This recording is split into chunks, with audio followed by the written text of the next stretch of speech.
everyone, welcome to the Fuji Guys channel. I'm Gord of the Fuji Guys. If you're eagerly anticipating its arrival, or your very own X-T2 has indeed arrived, this video is for you. Coming up, I'll open up a box for you and show you what you can expect when you open up yours, put all the pieces together, and start taking photos. So I hope you enjoy this upcoming video. Let's go ahead and unbox this X-T2. This particular configuration is the body only. You can purchase the X-T2 in a kit lens format, but in this particular video I'm going to open up the box and show you how to get started with the body only version. Opening it up and pulling the inner box out is a fairly easy process. And then from within there I now have a very stylish inner box. Opening that up, the very first thing I'll find is the instruction manuals. Depending on the country you are in, you'll have different languages and different options that are available within there. Always a good idea to keep that handy to be able to refer back to it as needed. I'm going to keep it to one side for the time being, but also included in there is product registration, so how you would go ahead and register for the warranty purposes. So again, for the purposes of this video, I'll keep that to one side. Opening up the inner side, now we can actually see the X-T2 camera itself. I'm going to carefully pull that out and open up the shrink wrap. And there's the camera. Wow. Looking further into the box, I can now pull out the tray that the camera was in, and inside there's a sub box, and it's fairly easy to pull that sub box out and see what's included in the camera box. So in this sub box are all of the various accessories.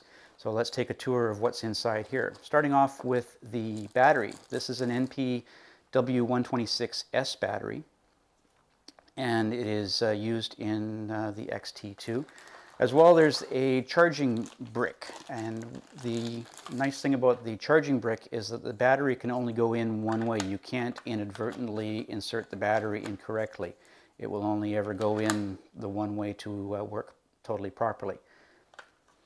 Included is, depending on your country, is the mains cable or AC cable. Here in North America, it has the North American pin configuration at one end.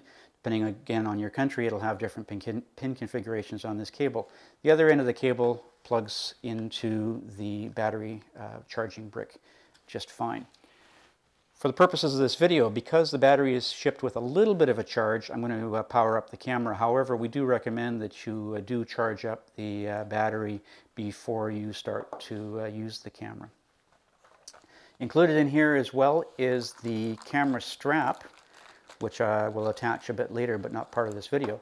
As well, there are the D-rings. So these are the little metal rings that attach to the lugs of the camera, as well as a little protective strap to prevent any scratching from happening up and around within there. So that's a very helpful accessory to be able to put the camera strap onto your camera.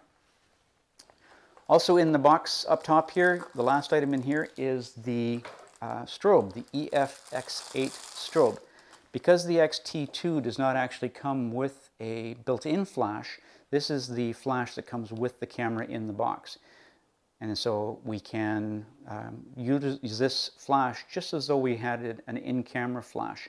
Because there's no batteries built in here, it actually draws battery power from the camera battery.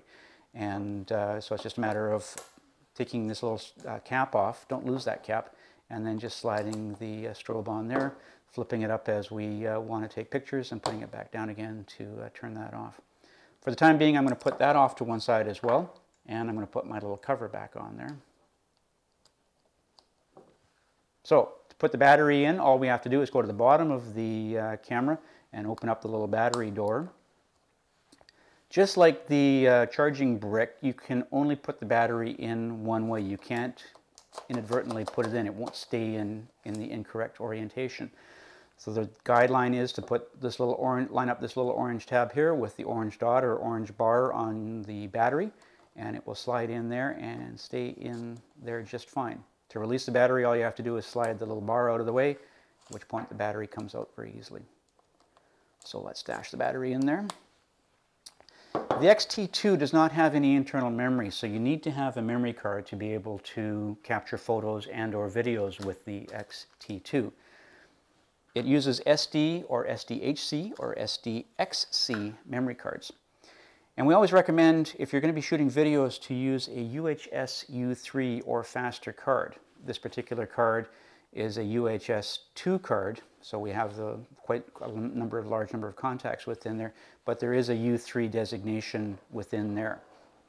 Now we just have to open up the card door. Again, you can see 2 card slots that the X-T2 does offer. If ever I'm going to be just using 1 card, we do recommend that you actually just use card slot 1 and put the card within there. So my card's in there, my battery's in there, I'm almost ready to go. I need a lens. Well, in this particular case, I did not buy the kit that had the lens, so I need to have a lens. Well, here's a lens. So this is the XF35 f2 lens. Nice thing about this lens is that when you put this lens on this camera, because it's a WR lens, you can actually take this camera system out in less than perfect ideal weather conditions, still capture images and yet not damage the camera at all. So to attach the lens is fairly simple. All I have to do is take the body cap off. And you'll notice that I've turned the camera down ever so slightly. The reason for that is I don't want any dust inadvertently getting in onto the sensor. And when you have it down, there's a less likely chance of that actually happening. Taking off the body cap lens as well. And now I just have to line up the orange marking of the lens with the orange dot on the camera. And a quick click, and I'm ready to go. Now it's just a matter of powering on the camera, and I do that by turning on the on-off switch. Very first time I power on the camera, it's going to ask for a few different setup options within there. The first of which is to choose the language. Well, now I can just scroll through the various languages that the camera does offer. I'm going to choose English, and now I need to correctly set the date and time. Although you can bypass this, I always recommend that you set the date and time right the first time. Reason for that is you want to always make sure that your camera is capturing the appropriate date and time if ever you want to review back to your images afterward. So it's just a matter of hitting OK from there. And now I can fairly quickly and easily capture my first shot. And to be able to play it back, all I have to do is hit the playback button, and there's my shot. So that's how you can very quickly and easily get up and running with the Fujifilm X-T2. Well, thanks for watching. Hope you enjoyed. If you have any comments, feel free to leave them in the comment section down below. Look for us on Twitter @Fuji Guys. Also, you can follow us on Facebook and Instagram. Until next time, I'm Gord of the Fuji Guys. Thanks for watching.